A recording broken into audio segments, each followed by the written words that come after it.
সম্মানিত উপস্থিতি, কেমন আছেন আপনারা? আলহামদুলিল্লাহ, আলহামদুলিল্লাহ আলা কুল্লি হাল। আল্লাহ পাকের দরবারে লাখো কোটি শুকরিয়া জানাই যে আল্লাহ পাক আমাদের সবাইকে সুস্থ শরীরে আজকের এই মজলিসে উপস্থিত হওয়ার তৌফিক দিয়েছেন। আলহামদুলিল্লাহ। আরও একবার শুকরিয়া জানাবো মহান আল্লাহ রব্বুল আলামিনের দরবারে, যিনি আমাদের সবাইকে পুরো বছরের মধ্যে সর্বশ্রেষ্ঠ মাস শাহরু রমাদান মাসের দ্বার প্রান্তে উপনীত করেছেন। আলহামদুলিল্লাহ।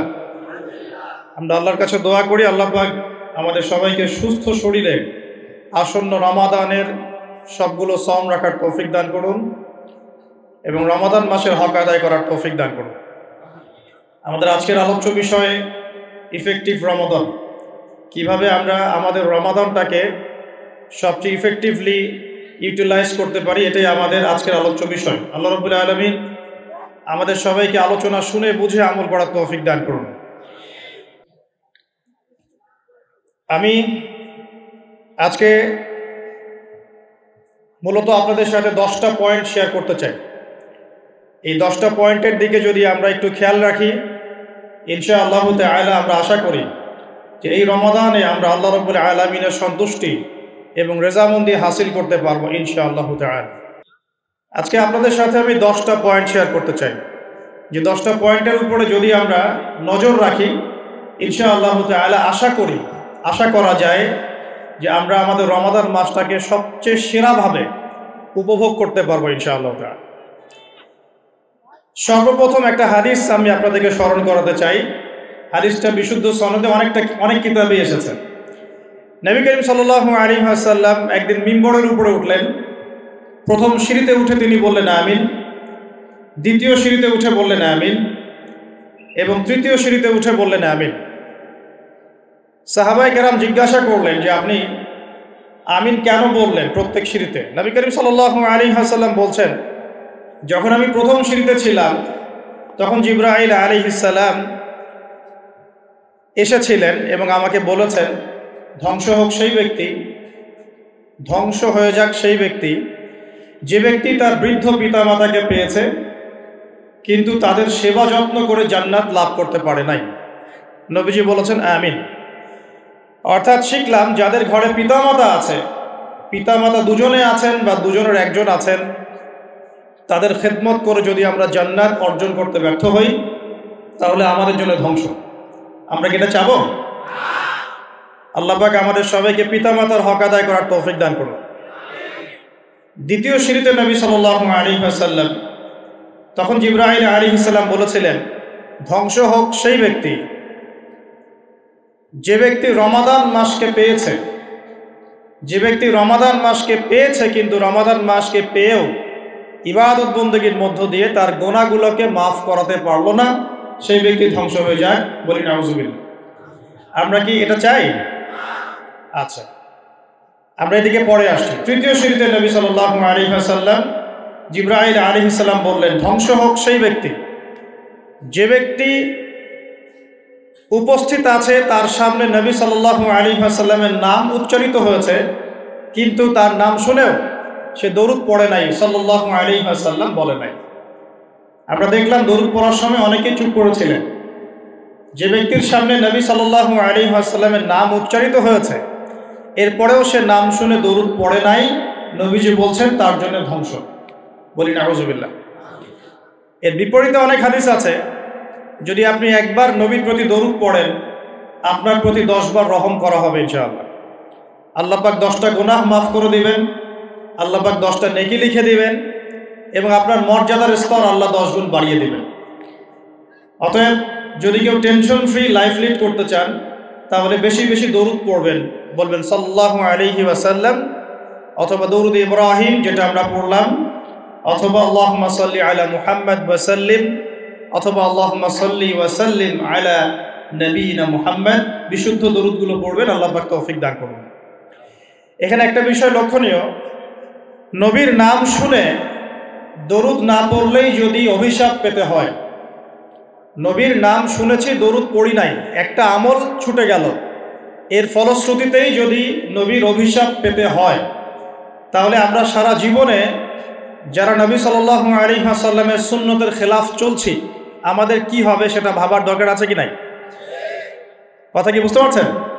এই যে আমরা সারা জীবনে উঠতে বসতে চলতে ফিরতে, চেহারা সুরত, পোশাক আশাক, রুচিতে, অভ্যাসে, পছন্দে, সংস্কৃতিতে, অর্থনীতিতে, ইভেন পলিটিক্সেও আমরা যে নবী সাল্লাল্লাহু আলাইহি ওয়াসাল্লামের সুন্নতের খেলাফ চলছি, তো আমাদের জন্য কি নবী সাল্লাল্লাহু আলাইহি ওয়াসাল্লাম সুপারিশ করবেন, খুশি হবেন? একবার নবীর নাম শুনে দরুদ না পড়লেই নবীজি বলছেন তার জন্য ধ্বংস, তার জন্য কি? আর সারা জীবন যারা নবীর সুন্নতের খেলাফ চলছে তাদের কি হবে বলার অপেক্ষা আছে? তাহলে যুবক ভাইদের কাছ থেকে ওয়াদা নিতে পারি, সবার আগে নিজের পোশাকটা চেঞ্জ করবো ইনশাআল্লাহ, খ্রিস্টানদের সংস্কৃতি বাদ দিব ইনশাআল্লাহ, চেহারার মধ্যে পুরুষত্বের পরিচয় থাকবে, থাকবে তো ইনশাআল্লাহ? ওই যে শেষ জামানায় একটা হাদিস আছে, ছেলেরা মেয়ে হবে, মেয়েরা ছেলে হবে, ছেলেরা মেয়েদের পোশাক পরবে, মেয়েরা ছেলেদের পোশাক পরবে। ছেলে মানুষের দাড়ি ছিল না এমনটা ইতিহাসেই ছিল না। ইতিহাস ঘেটে দেখবেন, অন্যান্য ধর্মগ্রন্থগুলো ঘেটে দেখবেন, এখন পর্যন্ত পৃথিবীতে যে অন্যান্য রিলিজিয়নগুলো আছে তাদের রিলিজিয়নগুলোর মধ্যেও দাড়ি ছেড়ে দেওয়ার একটা পরম্পরা কিন্তু আছে, আছে না? ইহুদিদের দাড়ি নাই, বুদ্ধিস্ট দাড়ি নাই, কোনো কোনো ক্ষেত্রে খ্রিস্টানদেরও দাড়ি আছে। আর খ্রিস্টান মানে কোন খ্রিস্টান? যারা 3 খোদায় বিশ্বাস করে, এরা তো প্রকৃত খ্রিস্টান নয়। প্রকৃত খ্রিস্টান কারা? বাদশাহ নাজাশির মতো মানুষ। এই ব্যক্তি আবার কে? বাদশাহ নাজাশি সেই ব্যক্তি যেখানে সাহাবায়ে কেরাম রাদিয়াল্লাহু তাআলা আনহুম আজমাইন মক্কার সেই জুলুম নির্যাতন থেকে পরিত্রাণের আশায় নবী করিম সাল্লাল্লাহু আলাইহি ওয়াসাল্লামের আদেশে আবিসিনিয়ায় হিজরত করেছিলেন। কোন জায়গায়? আবিসিনিয়া হচ্ছে এখনকার ইরিত্রিয়া বা ইথিওপিয়া, এই জায়গাটাকে বলা হয় মূলত আবিসিনিয়া। তো এই জায়গায় বাদশাহ নাজাশি নামে একজন খ্রিস্টান শাসক থাকতেন, যিনি অত্যন্ত ভালো মানুষ ছিলেন। কেমন মানুষ ছিলেন? যার রাজ্যে কেউ জুলুমের শিকার হতো না। একজন খ্রিস্টান, তার রাজ্যে কেউ জুলুমের শিকার হতো না। আর এখন মুসলিমদের রাজ্যে ঘরে ঘরে, মানে শিকরে শিকরে, শিরায় শিরায় জুলুম আর নির্যাতন চলছে, চলছে কি না? তো জুলুম কাউকে ছাড়বে না, ছাড়বে? জুলুম কাউকে ছাড়বে না। যদি পৃথিবীতে কেউ কারো প্রতি 1 জাররা পরিমাণ জুলুম করে থাকে, কাল কিয়ামতের মাঠে অবশ্যই তার হিসেব দিতে হবে। দুনিয়াতে বিচার হোক না হোক, দুনিয়ার মানুষ জানুক আর না জানুক, দুনিয়ায় সেটা স্পষ্ট হোক আর না হোক, আল্লাহ রাব্বুল আলামিনের কাছে সবকিছুই রক্ষিত আছে। আল্লাহ আমাদেরকে জুলুম থেকে বেঁচে থাকার তৌফিক দান করুন। আমরা বলি রব্বানা যালামনা আনফুসানা ওয়া ইল্লাম তাগফির লানা ওয়া তারহামনা লানাকুনান্না মিনাল খাসিরিন। আমিন। প্রিয় ভাইরা, যেটা বলছিলাম, যুবক ভাইদের কাছ থেকে ওয়াদা নিচ্ছিলাম, দাড়ি রাখা যাবে তো ইনশাআল্লাহ? আজকের লেকচার যারা শুনছেন, ইয়াং জেনারেশনের ছেলেরা আছেন, দাড়ি ছেড়ে দিবেন, ওয়াদা করছেন তো ইনশাআল্লাহ? আচ্ছা, ওয়াদাও নিব মাঝে মাঝে কিছু কিছু। একটা ওয়াদা করলেন, নিজের গেট আপ চেঞ্জ করবেন। একটা হলো নিজের চেহারা চেঞ্জ করবেন। 3 নাম্বার, নিজের বিশ্বাসের জগৎটা পরিবর্তন করবেন। কোন জগৎ? বিশ্বাসের জগৎ। আপনার জীবনের উদ্দেশ্য কি বলেন? আপনাদের জীবনের উদ্দেশ্য কি? আমাদের ইয়াং জেনারেশনের জীবনের উদ্দেশ্য হয়ে গেছে এখন একটা সার্টিফিকেট, একটা জব, একটা কেরিয়ার, একটা সরকারি চাকরি, একটা ব্যবসা, একজন সুন্দরী নারী। হ্যাঁ, আমি কিন্তু ওই যে প্রেম বিশেষজ্ঞ হুজুর না, এগুলোতে আমি কিন্তু মজা পাই না, সে মজা পায় হয়তো, তো আমি কিন্তু এই জিনিসগুলোতে মজা পাই না। ওই যে সুরসুরি মার্কা প্রেমের ওয়াজ করে যুবকদেরকে হেদায়েত দেওয়া যাবে? এগুলো প্রেম নয়, এগুলো হচ্ছে জিনা। এগুলো কি? জিনা আর সত্যিকারের ডিভাইন ভালোবাসার মধ্যে পার্থক্য আছে। জিনা হচ্ছে স্বার্থ কেন্দ্রিক। জিনা কি কেন্দ্রিক? এখানে স্বার্থ থাকে। কি থাকে? আর যখন আপনি ডিভাইন লাভ, আল্লাহর পক্ষ থেকে ডিভাইন ভালোবাসা আসবে বিয়ের পর, তখন সেখানে শুধুমাত্র স্বার্থ থাকে না, বরং কোনো কোনো ক্ষেত্রে নিজের স্বার্থ ক্ষুণ্ণ করে আমরা স্ত্রীদের স্বার্থ দেখি না? এটা ডিভাইন। যখন আপনি রেসপন্সিবল পারসন, আপনার দায়িত্ববোধ আছে, এটা শুধু একটা যৌন সম্পর্ক না, এটা একটা ভালোবাসার দিলের সম্পর্ক, আত্মায় আত্মায় সম্পর্ক। একজন কষ্ট পেলে আরেকজনের লাগে, আরেকজন খুশি হলে আপনারও খুশি লাগে, সে বিপদে পড়লে আপনি তার পাশে থাকেন, আপনি বুঝতে পারেন যে আপনি তার দিকে সম্মানের চোখে তাকান, ভোগের চোখে তাকান না। তো এই যে প্রেম বিশেষজ্ঞ কিছু কিছু বের হয়েছে, এগুলো থেকে আমাদেরকে বের হয়ে আসতে হবে। আল্লাহ পাক তৌফিক দান করুন। ইয়াং জেনারেশনকে মহব্বত করতে হবে আল্লাহর সাথে। কার সাথে? আল্লাহর সাথে মহব্বত করেন, তার রাসূলের সাথে মহব্বত করেন, তার কিতাবের সাথে মহব্বত করেন, রাসূলের সুন্নতের সাথে মহব্বত করেন। ইনশাআল্লাহ পুরো দুনিয়া আপনার হয়ে যাবে ইনশাআল্লাহ। দুনিয়া তো কিছুই না, পরকাল পুরোটাই আপনার হয়ে যাবে ইনশাআল্লাহ। আর আপনাদের জীবনের উদ্দেশ্য হবে আল্লাহর সন্তুষ্টি অর্জন করা। কি করা? যে কোনো কাজ হোক, যত ছোটই মনে হোক না কেন, হোক সেটা একটা ছোট্ট দিনই প্রজেক্ট বা বড় কোনো ভিশন। আপনি দিনের জন্য একটা মসজিদ মাদ্রাসা করেছেন, অথবা আল্লাহর জমিনে দিন একদম কায়েম করেছেন, ছোট হোক আর বড় হোক, কিছু একটা আল্লাহ রাব্বুল আলামিনের সন্তুষ্টির জন্য এই দুনিয়ায় করে যেতে হবে। আল্লাহ পাক তৌফিক দান করুন। এটা হবে আপনার লাইফের ভিশন, অ্যাম্বিশন। আল্লাহ পাক তৌফিক দান করুন। নিজের বিশ্বাসের জগতে পরিবর্তন নিয়ে আসেন, চেহারায় পরিবর্তন নিয়ে আসেন, পোশাক আশাকে পরিবর্তন নিয়ে আসেন, নিজের কথাবার্তায় পরিবর্তন নিয়ে আসেন, নিজের ব্যক্তিত্বে পরিবর্তন নিয়ে আসেন। ব্যক্তিত্বে পরিবর্তন কেমন? মুসলিমরা কি স্মার্ট জাতি না আনস্মার্ট জাতি? মুসলিমরা কি খুব পিছিয়ে পড়া জাতি না এগিয়ে যাওয়া জাতি? বলেন তো। তাহলে আমরা সব ক্ষেত্রে এখন দিন দিন পিছিয়ে যাচ্ছি কেন? পিছাচ্ছি না কেন? পিছাবো তাহলে আমরা কেন দিন দিন বিশ্বের এই প্রতিযোগিতা থেকে আস্তে আস্তে পিছিয়ে পড়বো কেন? আমাদেরকে মাথায় আল্লাহ পাক ঘিলু দেন নাই, বুদ্ধি বিবেক দেন নাই, আমাদের কাছে আল্লাহ পাক কোরআন এবং সুন্নাহ নাজিল করেন নাই। তাহলে কোরআন সুন্নাহ হাতে থাকার পরেও আমরা বিশ্বের সংকটগুলো এখন মোকাবেলা করতে পারছি না কেন? এর উত্তর কে দিবে? খুব চমৎকার। এটা একটা কারণ। ভাই বলেছেন কোরআন এবং হাদিস থেকে পিছিয়ে পড়ার কারণে। আমি বলছি এর সাথে আরেকটা কারণ হচ্ছে কোরআন হাদিসকে আমরা বর্তমান প্রেক্ষাপটের সাথে মেলাতে পারছি না। মেলাতে পারছি না কেন? মনে করেন আজকে থেকে 5 বছর পর দেখলেন যে পুরো বিশ্বের মার্কেটগুলোর মধ্যে এখন খালি ক্রিপ্টোকারেন্সি ঘুরে বেড়াচ্ছে। হ্যাঁ, মনে করেন, কিছু বলেন না, কারণ এখানে অনেকে আছে তারা আমার কথাগুলোকে ভবিষ্যৎ বক্তা মনে করে। কি মনে করে? এই যে আকাশে মেঘ আছে না, এখন যদি আপনি বাসা থেকে ছাতা নিয়ে বের হন, তার মানে কি এই যে আপনি ভবিষ্যৎ জানেন? কথা বলেন দেখি। মনে করেন আসমানে মেঘ জমেছে, এখন আপনি বাসা থেকে বের হওয়ার সময় ছাতা নিয়েছেন, তার মানে কি আপনি গায়েবের খবর জানেন? তার মানে কি আপনি ভবিষ্যৎ বক্তা? নাকি আপনার দূরদর্শিতা আছে? কোনটা? ইন কেস যদি বৃষ্টি হয়ে যায়, আমার কাছে কি আছে? ছাতা। এই স্মার্টনেসটা অর্জন করা কি উচিত না? কোরআন সুন্নাহ থেকে যদি আমরা এই বিষয়গুলো জানতে পারি, তাহলে বিশ্বের প্রতিযোগিতায় আমরা এগিয়ে যাব না? মনে করেন আপনি 5 বছর পর দেখলেন যে সব কিছুই চলে যাচ্ছে, এখন ক্রিপ্টোকারেন্সি ঘোরাফেরা করছে। এটা কি? এটা কাকে বলে? এটা জায়েজ না না জায়েজ? এর মধ্যে সুদ আছে কি নাই? এর মধ্যে জুলুম হবে কি না? গরিবের সম্পদ এখানে আত্মসাৎ করা হবে কি না? এগুলোর সলিউশন কোরআন সুন্নাহয় নাই। আমরা যে বড় গলায় বলি যে কোরআন এবং সুন্নাহয় সমস্ত বিষয়ের সমাধান আছে, বলি না আমরা? তাহলে এই সমস্যার সমাধান কোরআনে থাকবে না? হাদিসে থাকবে না? তাহলে এখন যদি আপনি স্মার্ট হন, আপনি আগামীর জন্য পদক্ষেপ নিতে পারবেন, বুঝতে পারবেন এটা কি, এটা কেন, এটা কি জন্যে নাজিল করা হলো ওদের পক্ষ থেকে, আর কি পক্ষ থেকে, এর পিছনে ওদের ভিশন কি, ওরা কি চায়, মানব জাতির উপর কিভাবে তারা জুলুম করছে, এই প্রশ্নগুলোর উত্তর কি কোরআন সুন্নাহ আমাদেরকে দিতে পারে না?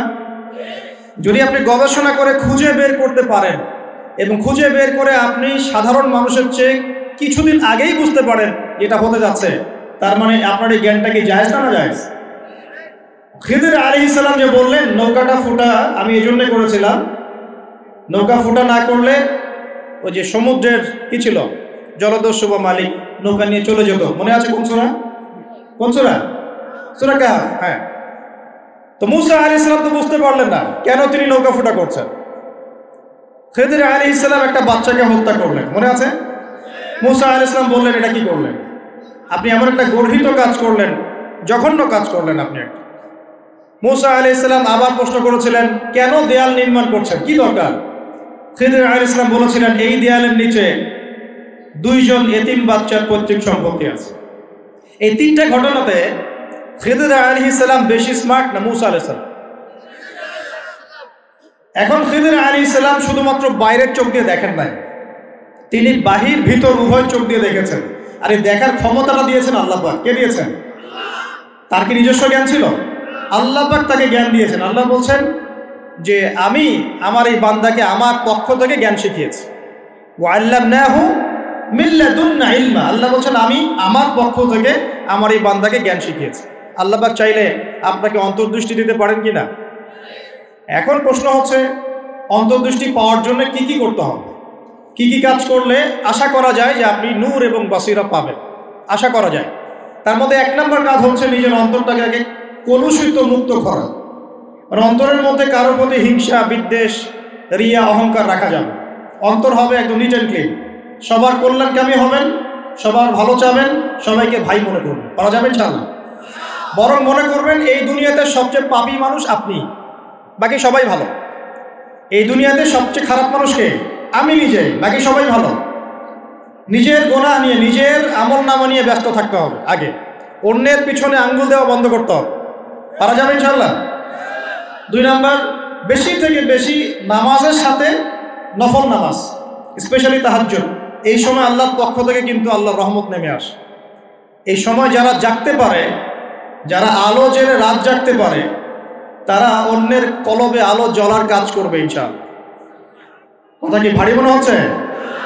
না, বলছি যে জাগতে হবে রাত, আলো জেলে রেখে উৎসবের উৎসাহে। একটা কথা আছে না, ওই যে আমাদের সেকুলার যে কমিউনিটিগুলো আছে, ওদের সাংস্কৃতিক ডিপার্টমেন্টে এই কথাগুলো আলোচিত হয়। তারা বলে যে রাত জাগতে হবে উৎসবের উৎসাহে। আমরাও ইনশাআল্লাহ কোরআন এবং সুন্নাহ নিয়ে রাত জাগবো ইনশাআল্লাহ। পারবো ইনশাআল্লাহ? 3 নম্বর, দান সদকা বেশি বেশি করবেন। দান সদকা করবেন তো ইনশাআল্লাহ? 4 নম্বর, জিকির, আল্লাহ পাকের জিকির বাড়াতে হবে। কি করতে হবে? আল্লাহর জিকির 24 ঘন্টা চলতে থাকবে। অহেতুক কথা এবং কাজ বন্ধ করবে। অহেতুক কথা, কাজ বন্ধ। এই যে আমরা এখন অনলাইনের যুগে প্রচুর অহেতুক কথার কাজ করি, যে কথায় কোনো কাজ নাই, যে মানে কাজেও কোনো কাজ নাই, সেগুলো করতে থাকি আমরা। আল্লাহ পাক আমাদেরকে অহেতুক কথা এবং কাজ থেকে হেফাজত করুন বলি আমি। আত্মশুদ্ধি, বলছি ভাই, আত্মশুদ্ধি অর্জন করা, আল্লাহর নূর পাওয়ার জন্য আমাকে আপনাকে প্রথমে নিজের মনটাকে পবিত্র করতে হবে। 1। 2, আমাদেরকে সলাতের পাশাপাশি নফল সলাত বাড়াতে হবে। 3 নম্বর, দান সাদাকা বাড়াবেন বেশি বেশি। 4 নম্বর, আল্লাহ পাকের জিকির বাড়িয়ে দেন। আল্লাহ পাক তৌফিক দান করুন। 5 নম্বর, কোরআন তেলাওয়াত করতে হবে প্রত্যেক দিন। প্রতিদিন কমপক্ষে 1 ঘন্টা করে কোরআন তেলাওয়াত করতে হবে। রাজি আছেন ইনশাআল্লাহ? রাজি আছেন? কোরআন তেলাওয়াত করতে পারেন না কারা কারা? হাত তোলেন দেখে একটু। লজ্জার কিছু নাই, কোরআন তেলাওয়াত করতে। সুবহানাল্লাহ। আপনারা পারেন না? আচ্ছা, হাত নামান। হ্যাঁ, বলছি। যারা কোরআন তেলাওয়াত করতে পারেন না, আমি 2টো অপশন বলি। 1, স্থানীয় কোনো মাদ্রাসায় গিয়ে উলামায়ে কেরামের কাছে বসে বসে কোরআন তেলাওয়াত শিখবেন এই রমজান মাসে। রাজি আছেন? এই রমজান মাসে শিখতে হবে। রাজি আছেন? আরেকটা অপশন, অনলাইনে কোরআন শিক্ষার অনেক কোর্স চালু হয়েছে। বিভিন্ন একাডেমি কোরআন শিক্ষার কোর্স করাচ্ছে। যেটা আপনার ভালো লাগে সেখানে ভর্তি হয়ে এই রমজান মাসে কোরআন শিখবেন ইনশাআল্লাহ। রাজি আছেন? পারবেন তো ইনশাআল্লাহ? এই রমজান মাস হবে কোরআনময় মাস। কোরআনকে কেন্দ্র করে রমজান মাসটা অতিবাহিত করবেন। আল্লাহ পাক তৌফিক এনায়েত করুন। আত্মশুদ্ধি অর্জনের কয়টা মাধ্যম বলেছি? 1 নম্বর বলেন, কি বলেছে? 1 নম্বর কি? মনের মধ্যে সমস্ত খারাপ রিপুগুলো দূর করতে হবে। পারা যাবে ইনশাআল্লাহ? 2 নম্বর বলেছি ফরজ নামাজের পাশাপাশি বেশি বেশি নফল সালাত। 3 নম্বর দান সাদাকা করবেন, এর পাশাপাশি বলছি এতিমের মাথায় হাত বুলাবেন, এতিমের মাথায় হাত বুলাবেন, আত্মীয়তার সম্পর্ক বজায় রাখবেন। কার সন্তুষ্টির জন্য করবেন? আল্লাহ। কারো কাছে কিছু পাওয়ার আশায় করবেন না। আপনি যত বেশি এরকম সামাজিক কাজ করবেন আল্লাহর রহমত নেমে আসবেন ইনশাআল্লাহ। 4 নাম্বার, আল্লাহর জিকির বাড়াবেন বেশি বেশি। জিকির করার জন্য আমি একটা বই সাজেস্ট করি, বইটার নাম হলো হিসনুল মুসলিম। বইটা দেখেছেন? নাম শুনেছেন? হিসনুল মুসলিম বইটা সবাই কিনবেন। এই বইটা মুখস্থ করে ফেলা চাই, পারা যাবে ইনশাআল্লাহ। এই পকেট সাইজ পাওয়া যায়, এই পকেটে রেখে দিবেন। প্রত্যেক নামাজের পরে এখান থেকে দোয়া কালামগুলো পড়বেন, পড়তে পড়তে মুখস্থ হয়ে যাবে ইনশাআল্লাহ। এগুলোর অ্যাপস আছে, প্লে স্টোরে ঢোকেন, দেখবেন এখানে হিসনুল মুসলিম অ্যাপস আছে, নামিয়ে নেন। যেখানেই যাবেন এখান থেকে দোয়াগুলো পড়বেন, পারবেন তো ইনশাআল্লাহ। 5 নম্বর হচ্ছে কোরআন তেলাওয়াত বেশি বেশি করা। এই কাজগুলো করতে থাকেন, ইনশাআল্লাহ তাআলা আপনিও খিদর আলাইহিস সালামের মতো অন্তর্দৃষ্টি লাভ করতে পারবেন ইনশাআল্লাহ। সাথে আরেকটা কাজ বলুন, এটা খুব বেশি ইম্পর্টেন্ট, সেটা হলো আল্লাহওয়ালা মানুষদের সাথে থাকা, দুনিয়াদার মানুষদের সঙ্গ ত্যাগ করা। আমার কথা কি বুঝতে পারছেন? আল্লাহওয়ালা মানুষের সাথে থাকবেন, দুনিয়াদার মানুষকে এড়িয়ে চলবেন। দুনিয়াদার মানুষ কি বোঝেন? যে মানুষের চাল চলন, কথাবার্তা, ওঠা বসা সবকিছুই দুনিয়া কেন্দ্রিক, মানে এখানে আপনি দুনিয়া ছাড়া কিচ্ছু পাবেন। দুনিয়াদারদের সাথে মিশবেন কিভাবে? প্রয়োজন, যতটুকু প্রয়োজন এতটুকু, শেষ। এটা আপনার আত্মার খোরাক দিবে কারা? পরকালের খোরাক দিবে কারা? আল্লাহওয়ালা মানুষরা। আল্লাহওয়ালা মানুষদের সাথে থাকবেন, চলবেন, ইনশাআল্লাহ তাআলা আত্মশুদ্ধি অর্জন করা সহজ হবে ইনশাআল্লাহ। দেখেন সাহাবায়ে কেরাম রাদিয়াল্লাহু আনহুম আজমাইন কিন্তু কিতাব পড়ে পড়ে ইসলাম শেখেন নাই, তারা নবী সাল্লাল্লাহু আলাইহি ওয়াসাল্লামকে দেখে শিখেছে। কথা বুঝতে পারছেন? নবীজিকে দেখে শিখেছে। আমরা তো নবীকে দেখি না, দেখি? আমাদের কাছে কিতাব আছে। এখন নবীর যারা ওয়ারিস তারা কারা বলেন? ওলামায়ে কেরাম। আচ্ছা, ওলামায়ে কেরামদের কাছে কি যাওয়া হয়? মাঝে মাঝে দেখা সাক্ষাৎ করেন? তাদের সাথে বসবেন, দেখা সাক্ষাৎ করবেন, তাদের ওয়াজ মাহফিলে যাবেন, তাদের মজলিসে বসবেন, তাদেরকে দেখে তাদের কথা শুনে আত্মশুদ্ধি অর্জন হবে ইনশাআল্লাহ। আর যদি পারেন আলেম ওলামাদের খেদমত করবেন। কি করবেন? আনাস রাদিয়াল্লাহু আনহুর কথা মনে আছে? নবী সাল্লাল্লাহু আলাইহি ওয়াসাল্লামের খেদমত করেছেন প্রায় 12 বছর। কত বছর? এবং তিনি যে বিষয়গুলো শিখেছেন নবীর কাছে, এগুলো কিন্তু অন্যান্য অনেক সাহাবীর রিওয়ায়াত থেকে আপনি পাবেন না। আবু হুরায়রা রাদিয়াল্লাহু আনহু নাম শুনেছেন? তিনি ইসলাম কবুল করার পরে নবী সাল্লাল্লাহু আলাইহি ওয়াসাল্লামের কাছে এক আঠার মতো লেগে থাকতেন। মানে নবী কি করেন না করেন, কি বলেন না বলেন, সব তিনি নোট আউট করতেন মাথায়, মেমোরিতে। তখন তো লিখতেন না, কি করতেন? মুখস্থ করতেন। একদিন বলছেন, ইয়া রাসূলুল্লাহ সাল্লাল্লাহু আলাইহি ওয়াসাল্লাম, আমি অনেক শুনি হাদিস কিন্তু আমি ভুলে যাই। আমি হাদিস শুনি কিন্তু ভুলে যাচ্ছি, কি করবো হে আল্লাহর নবী? নবীজি তার চাদরটাকে নিলেন। কি নিলেন? কি জানি একটা পরে নবী সাল্লাল্লাহু আলাইহি ওয়াসাল্লাম এভাবে হাতে নিয়ে তার চাদরে ঢেলে দিলেন, দিয়ে চাদরটা পরিয়ে দিলেন। আবু হুরায়রা রাদিয়াল্লাহু আনহু বলছেন, এরপরে আমি কোনোদিনও হাদিস ভুলে যাই নাই। এই জিনিসটাকে কি আপনি বিজ্ঞান দিয়ে ব্যাখ্যা করতে পারবেন? বলেন তো, কোন যুক্তি, দর্শন, বিজ্ঞান দিয়ে এই নবী সাল্লাল্লাহু আলাইহি ওয়াসাল্লাম যা দিলেন, আল্লাহ পাকের পক্ষ থেকে যা দিলেন, এটা কি বিজ্ঞান দিয়ে ব্যাখ্যা করতে পারবেন? যুক্তি দিয়ে ব্যাখ্যা করতে পারবেন? তাহলে আমি যে বলি যে বর্তমান শিক্ষা সেক্টরে একটা শিরক চলছে। কি চলছে? আমরা তো কবর পূজা, মাজার পূজা শিরক বুঝি না, কিন্তু আল্লাহ পাকের হালালকে হারাম করাও যে শিরক, আল্লাহর হারামকে হালাল করে নেওয়াও যে একটা কুফরি, এটা বুঝতে চাই না, তাই না ভাই? মদ হালাল না হারাম? তা আমরা যে মাশাআল্লাহ হালাল মনে করে খাওয়া শুরু করেছি, কি হচ্ছে এটা? বর্ডার অঞ্চলে এগুলো বেশি হচ্ছে না? আপনারাই তো সাক্ষী। সুদ হালাল না হারাম? তা আমরা যে ফরজ করে নিয়েছি এখন সবার ঘরে ঘরে সুদ, তো এখন এটা কি আল্লাহ পাকের হালালকে হারাম করা হচ্ছে না? আচ্ছা, আমরা অনেক কিছুই বুঝি। এই যে হাতে আংটি পড়েছে শিরক হয়ে যায়, যদি এই নিয়াতে পড়ি যে রোগ ভালো হবে, এগুলো তো বুঝি। কিন্তু পুরো বিশ্ব জুড়ে অর্থনৈতিক ক্ষেত্রে যে একটা 9-6 আমরা বলি কাবজাত চলছে, এটা আমরা বুঝি না। এগুলো বুঝিও না, এগুলোর ব্যাখ্যাও করতে পারি না। কেউ ব্যাখ্যা করলে তার সমালোচনা করে ধুয়ে রেখে দিয়ে এইগুলোতে আমরা মাশাআল্লাহ ওস্তাদ। তো আমি রিকোয়েস্ট করবো যে ইকোনমিক্স নিয়ে আগে পড়াশোনা করে, ওয়ার্ল্ড অ্যাফেয়ার্সগুলো পড়াশোনা করে। আচ্ছা, আমাকে একটা কথা বলো, আমি খুব ভালো মুসল্লি, নামাজ পড়ি, মাশাআল্লাহ, রোজা রাখি, যাকাত দিই, সাথে বন্ধুত্ব করেছি, আমি কত বড় মুসলিম বলেন? আমি খুব বড় মুসলিম। আমি নামাজ, রোজা, হজ, যাকাত সব করি। একদম আপনার ঘরে ঘরে মসজিদ বানিয়ে দিচ্ছি। মনে করেন আমার কথা বলছি, মনে করেন আমি নিজের কথা বলছি। মনে করেন এক্সট্রা আমি নামাজ, রোজা, হজ, যাকাতে 100 মাশাআল্লাহ, দান সৎকার করছি মাশাআল্লাহ, কিন্তু আমি ইহুদিদের সাথে বন্ধুত্ব করেছি। তাহলে আমাকে আপনি কি বলবেন? কি বলবেন? হ্যাঁ, এইটা তো বোঝেন না। তাহলে মনে করেন আমি এমন কোন শক্তির সাথে বন্ধুত্ব করেছি পুরো বৈশ্বিক প্রেক্ষাপটে, যারা মুসলিমদেরকে সারা বিশ্বে হত্যা করছে। তাহলে আপনি কি আমাকে ভালো মুসলিম বলবেন? তাহলে আপনি আমাকে আমিরুল মুমিনিন বলবেন? এতটুকু বোঝার জন্য আপনার কি মুফতি হওয়ার দরকার আছে?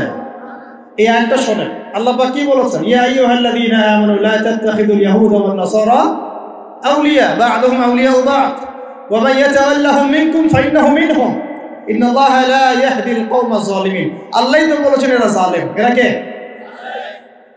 শুধু এককেন্দ্রিক সঠিক বুঝলেই হবে না, পুরো বৈশ্বিক প্রেক্ষাপটটা মিলিয়ে নিয়ে, ওয়ার্ল্ড অ্যাফেয়ার্স, ইকোনমিক্স সবকিছু মিলিয়ে আপনাকে সঠিক বুঝতে হবে। আল্লাহ পাক তৌফিক দান করুন। কথিত হকপন্থী আর প্রকৃত হকপন্থীর মধ্যে পার্থক্য আছে। কি বুঝলেন? কথিত হকপন্থী আর প্রকৃত হকপন্থীর মধ্যে পার্থক্য আছে। আমরাও হকপন্থী হয়ে বসে আছি, আমাদের ঘরে হাদিয়া তোফা আসছে। আর এমনও হকপন্থী আছে সারা বিশ্বে মাশাআল্লাহ, ওদেরকে আমরা খুঁজেই পাচ্ছি না এখন। তাহলে সব হকপন্থী কি একরকম হলো? প্রথম বিষয় ক্লিয়ার করবেন, বিশ্বাসের জগতে পরিবর্তন। সেটা হলো কোরআন এবং সুন্নাহ যা আছে আমি 100% মানার চেষ্টা করব ইনশাআল্লাহ। কোরআন সুন্নাহ যা আছে চূড়ান্ত, এর মধ্যে যার আকীদা, আমল, মানহাজ পড়বে আমি নিব, যারটা পড়বে না আমি নিব না। সোজা কথা পরিষ্কার? আচ্ছা, এবার আসেন যেখান থেকে আমি আলোচনা শুরু করেছি। প্রিয় ভাই, ওই যে হাদিসটা বললাম 3টা সিঁড়ি, এই সিঁড়ির মধ্যে রমজানের সাথে সম্পর্কিত কোনটা? কয় নম্বর সিঁড়ি? হ্যাঁ, 2 নম্বর। নবীজি কি বলছেন? সেই ব্যক্তি ধ্বংস হোক। আমরা কি ধ্বংস হতে চাই? কোন ব্যক্তি ধ্বংস? যে ব্যক্তি রমজান মাস পেয়েছে, ইবাদত করে আল্লাহর কাছে গুনাহ মাফ করাতে পারলো না, ধ্বংস হল। আচ্ছা, প্রশ্ন এখন, কিভাবে ইবাদত করলে, কোন কোন বিষয়গুলো দিকে খেয়াল রাখলে রমজান মাসে আমি ওই ধ্বংসপ্রাপ্তদের অন্তর্ভুক্ত হব না ইনশাআল্লাহ? জানার দরকার আছে কি নাই? লম্বা না করে আপনাকে আমি 10টা পয়েন্ট বলছি। কয়টা পয়েন্ট? 1 নম্বর, আগে আমাকে বলেন তো, রমজান মাসে রোজা ফরজ হয়েছে কত হিজরিতে? বলেন, কে বলেছেন? বলেন। হ্যাঁ, ওই তো মাশাআল্লাহ, 2য় হিজরি। এই বাংলাদেশ কার সাথে ক্রিকেট খেলে এখন? তোমাদের দ্বারাই হবে মাশাআল্লাহ। কে সেঞ্চুরি করলো? শাক বলেন। কে? মুশফিকুর রহিম। মুশফিকুর রহিম দাড়ি রাখছে, দেখছো? ওমরা করে আসছে। বাংলাদেশ ক্রিকেট টিমের প্লেয়ারদের মধ্যে অনেকে আছে যারা 5 ওয়াক্ত নামাজ পড়ে। মাশাআল্লাহ, বাংলাদেশ ক্রিকেট টিমে অনেক প্লেয়ার আছে যারা 5 ওয়াক্ত নামাজ পড়ে। এত সফর করে, খেলাধুলা করে, প্র্যাকটিস করেও যদি 5 ওয়াক্ত নামাজ পড়তে পারে, আমরা পড়তে পারি না কেন? বলেন তো ভাই, কেন পারি না? নামাজ না পড়লে কেউ মুসলিম থাকে? এখন কাফের বললে তো বলবেন যে খারেজি হয়ে গেছে, কাফার কুফরি ফতোয়া দিয়ে চলে গেল নাকি? বড় বড় আরব বিদ্বানদের ফতোয়ার বইগুলো খুলে দেখেন, তারা কি বলেছেন? মান তারাকা সালাতান মুতাআম্মিদান ফাকাদ কাফার। এই হাদিসের আলোকে বলেছেন, কেউ যদি ইচ্ছা করে সালাত না পড়ে ছেড়ে দেয়, সে ব্যক্তি কাফের হয়ে গেল। কি হয়ে গেল? ইচ্ছা করে নামাজ ছাড়তে পারবেন না আপনি। ওজোর থাকলে আলাদা কথা, ইচ্ছাকৃতভাবে কেউ যদি নামাজের ফরজিয়াতকে অস্বীকার করে, সে কাফের হয়ে যাবে। শুধু তাই নয়, কেউ যদি মান ফাররাকা বাইনা সালাতি ওয়া যাকাত ফাকাদ কাফার, কেউ যদি নামাজ এবং যাকাতের মধ্যে পার্থক্য করে, সেও কাফের হয়ে যাবে। নামাজ পড়ে যাকাত দেয় না, কি হবে? বলেন, নামাজ পড়ে কিন্তু যাকাত দেয় না, কি হবে? এগুলো আকীদা পরিষ্কার করে। আকীদা কি শুধু আল্লাহ কথায় ওটার নাম আকীদা? রাসূল কিসের তৈরি, এটার নামই আকীদা? কি করলে ঈমান টিকে থাকে, কি করলে ঈমান হারা হয়ে যায়, এটাও আকীদার অংশ। কি করলে ঈমান টিকে থাকে আর কি করলে ঈমান ভেঙে যায়, এটা জানাও তো আকীদার অংশ নাকি? আল্লাহ পাকের দ্বীনকে নিয়ে কেউ ঠাট্টা বিদ্রুপ করলো, ঈমান থাকবে? কেউ যদি আল্লাহর নবীকে গালি দেয়, ঈমান থাকবে? কেউ যদি ইসলামের কোনো ফরজিয়াতকে অস্বীকার করে, ঈমান থাকবে? কেউ যদি বলে আমি কোরআনের সব মানি, সূরা নাস মানি না, ঈমান থাকবে? এগুলো সব কিছুই আকীদার অন্তর্ভুক্ত। আল্লাহর হালালকে কেউ হারাম করে, আল্লাহর হারামকে হালাল করে নেয়, কি হবে? এগুলো কিসের অংশ? সুবহানাল্লাহ। পরিপূর্ণ জ্ঞানটা অর্জন করেন, তারপর দেখেন কোনটা সত্য কোনটা মিথ্যা। আল্লাহ পাক বোঝার তৌফিক দান করুন। দেখুন, আমরা রাসূল সাল্লাল্লাহু আলাইহি ওয়াসাল্লাম এবং সাহাবায়ে কেরাম রাদিয়াল্লাহু আনহুম আজমাইন তাদের তরিকা ফলো করবো ইনশাআল্লাহ। আল্লাহর নবী এবং সাহাবায়ে কেরাম এবং যুগ যুগ ধরে যারা তাদেরকে ফলো করেছেন, এই সলফে সালেহিনের তরিকা আমরা ফলো করবো ইনশাআল্লাহ। রাজি আছেন ইনশাআল্লাহ? তবে কথিত ফলো আর প্রকৃত ফলোর মধ্যে পার্থক্য আছে। ফলো করার নাম করে যদি সাথে বন্ধুত্ব করি হবে? কথা বলেন। ফলো করার নাম করে যদি আল্লাহ পাকের হালালকে হারাম করি, হারামকে হালাল করি হবে? সুবহানাল্লাহ। ইসলামের ফরজিয়তকে অস্বীকার করি হবে? যদি কিছু মানুষ আল্লাহ রাব্বুল আলামিনের দ্বীন প্রতিষ্ঠার চেষ্টা করে, ওদেরকে যদি আমরা গালিগালাজ করা শুরু করি, কাজ হবে? সবকিছুই বুঝে শুনে কাজ করতে হবে। আল্লাহ পাক তৌফিক দান করুন। প্রিয় ভাইয়েরা, আমরা কি চাই রমজান মাস পেয়েও আমরা এর ফজিলত থেকে মাহরুম হয়ে যাই?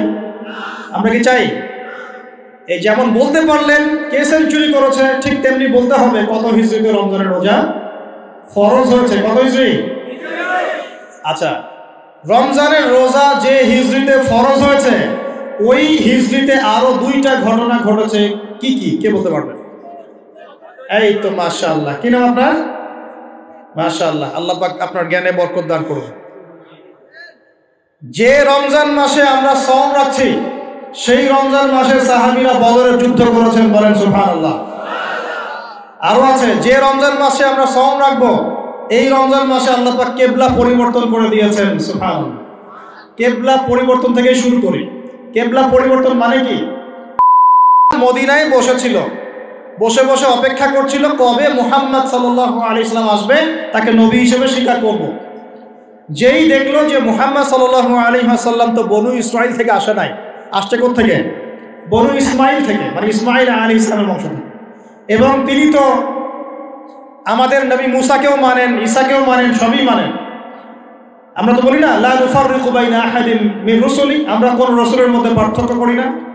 তারা চিনল, ইয়ারিফুনাহু কামা ইয়ারিফুনা আবনাহুম, তারা যেমন করে তাদের সন্তানদেরকে চিনে, ঠিক তেমনি তারা এটা জানে যে মুহাম্মদ শেষ নবী সাল্লাল্লাহু আলাইহি ওয়াসাল্লাম।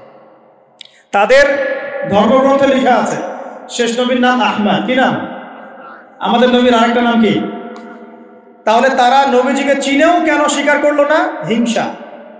হিংসা যে আমাদের বনু ইসমাইলের মধ্যে না এসে বনু ইসমাইলে কেন আসলো। ওই যে হাবিল কাবিলের হিংসা, মনে আছে? কাবিল কেন হাবিলকে হত্যা করলো? নিজের মায়ের পেটের ভাইকে। কিসের কারণে? হিংসা। এখনো আমাদের সমাজে এই হাবিল কাবিলের সুন্নত আছে কি নাই? এই একই লেবাস পোশাকে বহু কাবিল ঘুরে বেড়ায় আশপাশে, দাঁড়ায় না? আমাদের এমন অভিজ্ঞতা হয়েছে যে আলহামদুলিল্লাহ এমন লক্ষ লক্ষ মানুষ আছে যারা আমাদের জন্য জীবন দিতে পারে, আছে না?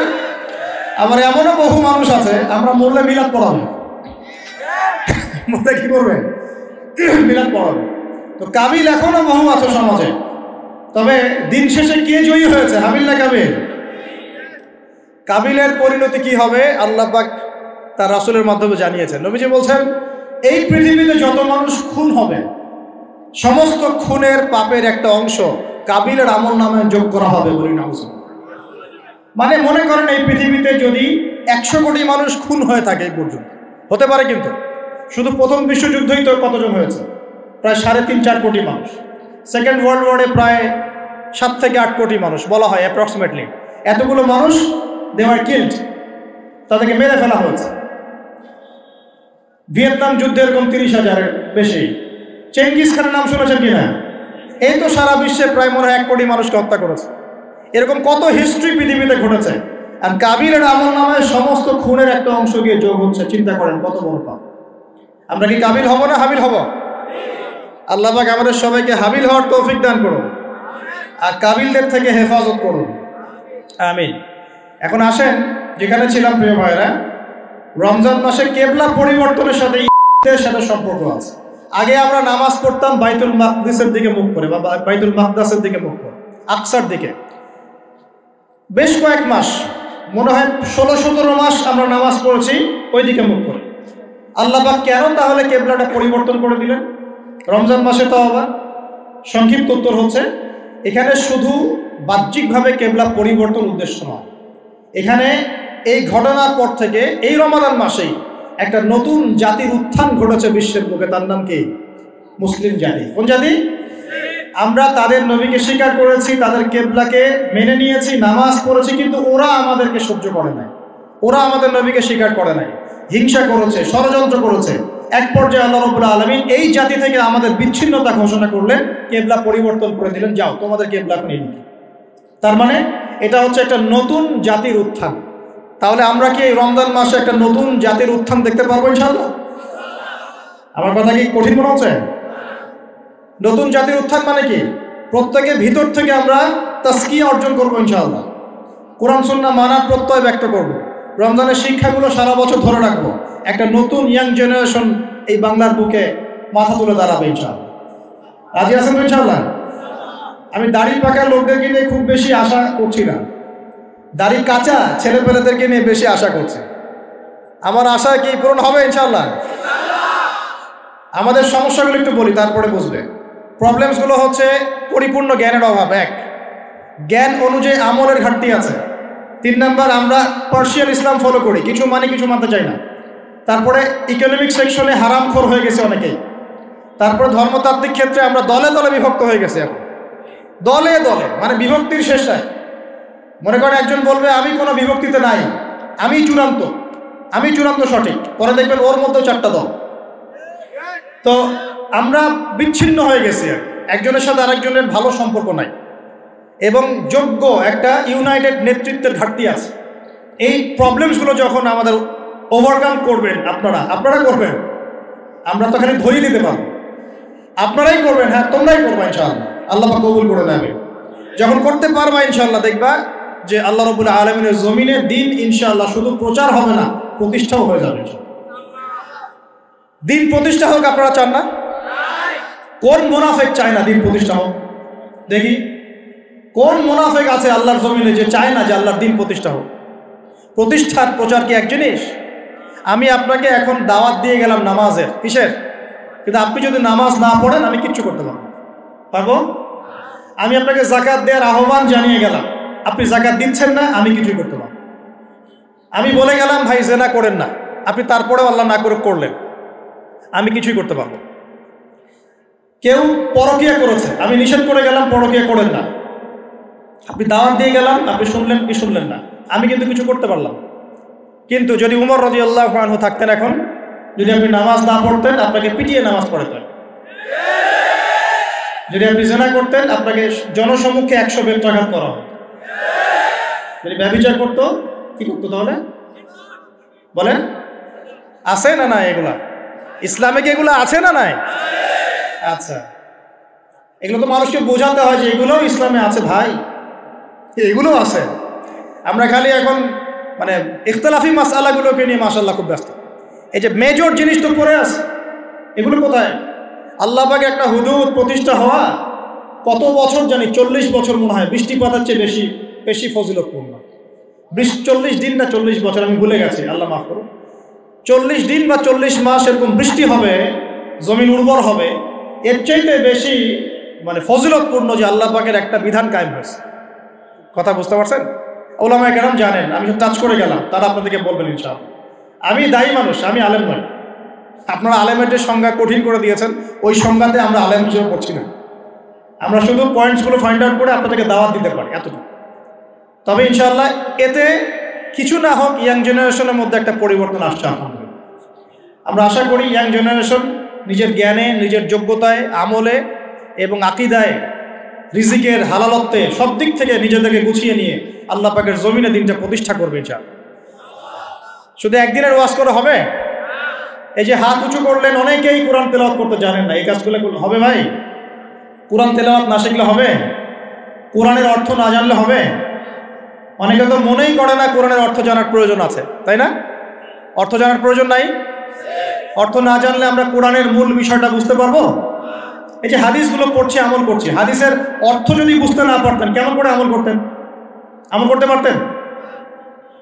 আল্লাহ পাক আমাদের সবাইকে কোরআনওয়ালা বানিয়ে দিন, আমিন। কোরআনের অর্থ বোঝার তৌফিক দান করুন। রমজান মাসে প্রথম কি হয়েছে ভাই? কেবলা পরিবর্তন। দ্বিতীয় হয়েছে কোরআন নাজিল। কি নাজিল? ইন্না আনজালনাহু ফি লাইলাতিল কদর, আমি নাজিল করেছি কোরআনকে কোথায়? কদরের রাতে। ওয়া মা আদরাকা মা লাইলাতুল কদর, হে নবী আপনি কি জানেন লাইলাতুল কদর কি? লাইলাতুল কদরি খায়রুম মিন আলফি শাহর, হাজার মাসের চাইতে উত্তম। তানাজ্জালুল মালাইকাতু ওয়ার রূহু, এই রাতে নাজিল হন, অবতীর্ণ হন কারা? ফেরেশতারা এবং জিবরাইল আলাইহিস সালাম। বিইذনি রাব্বিহিম মিন কুল্লি আমর, মিন কুল্লি আমর মানে এখানে এক বছরের নতুন যে তাকদীর, এই তাকদীরটাকে নবায়ন করা হয় সবে বরাতে না, সবে কদরে। আর সালামুন হিয়া হাত্তা মাতলাইল ফজর, ফজর পর্যন্ত খালি শান্তি আর শান্তি। তার মানে কদরের রাতে কোরআন নাজিল হয়েছে। আর কদরের রাত কোন মাসে? রমাদান মাসে। কোন দশকে? শেষ দশকের কোন কোন রাত হতে পারে?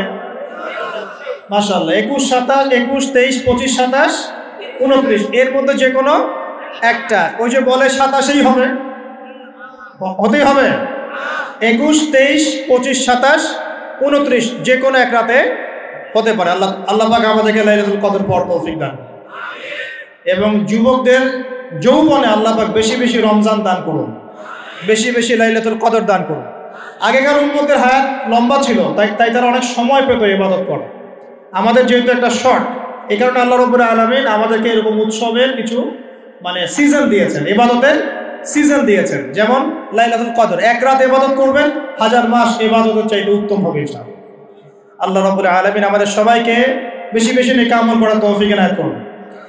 এখন আল্লাহ পাক বলছেন কোরআন নাজিল করেছি লাইলাতুল কদরে। লাইলাতুল কদর হচ্ছে রমজান মাসের শেষ দশক, তার মানে রমাদান মাসে কোরআন নাজিল হয়েছে। তাহলে রমাদান মাসের সবচেয়ে ইম্পর্টেন্ট বিষয় কি ভাই?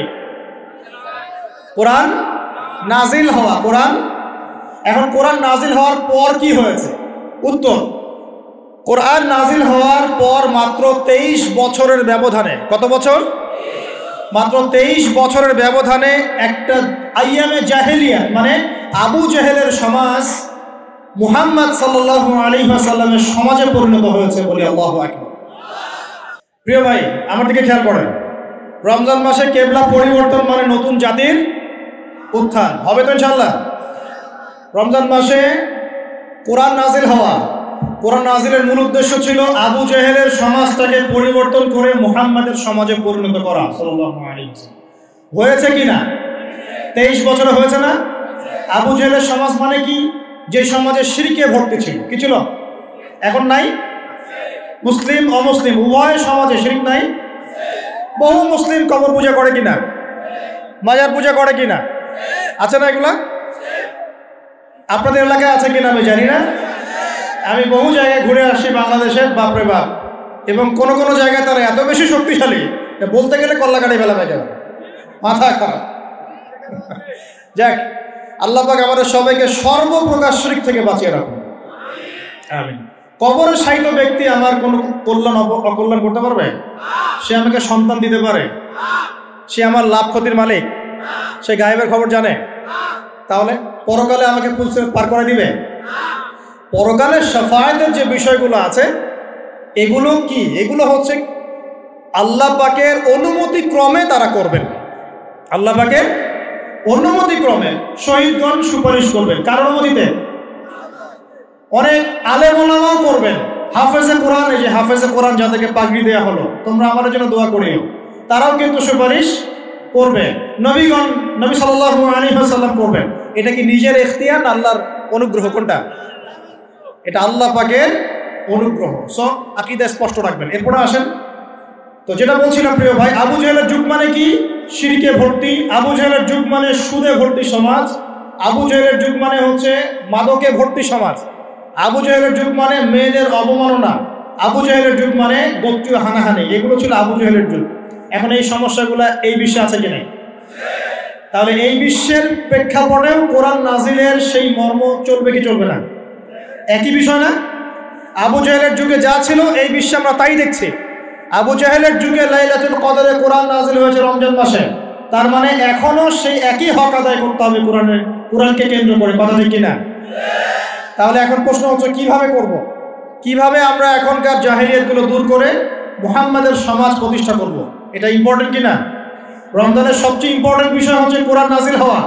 আর কোন কোরআন? যেই কোরআন শুধু তেলাওয়াত করা হয় নাই, যেই কোরআন দিয়ে সমাজ পরিবর্তন করা হয়েছে। আল্লাহ পাক বোঝার তৌফিক দান করুন। আমরা কি চাই কোরআন দিয়ে সমাজ পরিবর্তন হোক? চাই কি? 6টা কাজ করতে হবে, রাজি আছি? 6টা কাজ করতে হবে, রাজি আছি? যদি কাজ না করতে পারেন তাহলে অহেতুক খালি ঠিক বেঠিক বলে লাভ নাই। রাজি আছেন কি না? 1 নাম্বার, প্রত্যেককেই আল কোরআন তেলাওয়াত করা শিখতেই হবে। রাজি আছেন? এমন একজন সাহাবী আপনি দেখাতে পারবেন না যিনি কোরআন তেলাওয়াত করতে জানতেন না।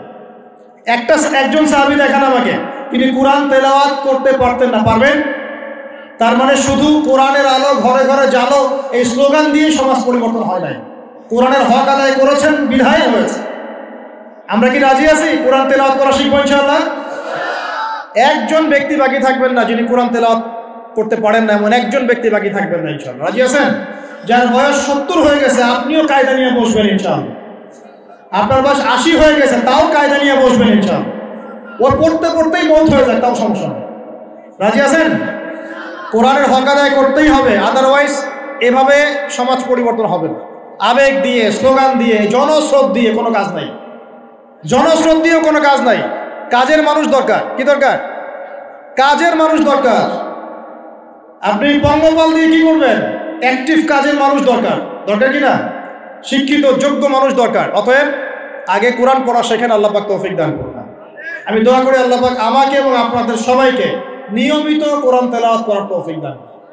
1 নাম্বার, কোরআনের সাথে কোরআন নিয়ে গবেষণা করতে চান, আগে কোরআন তেলাওয়াত বাড়াতে হবে।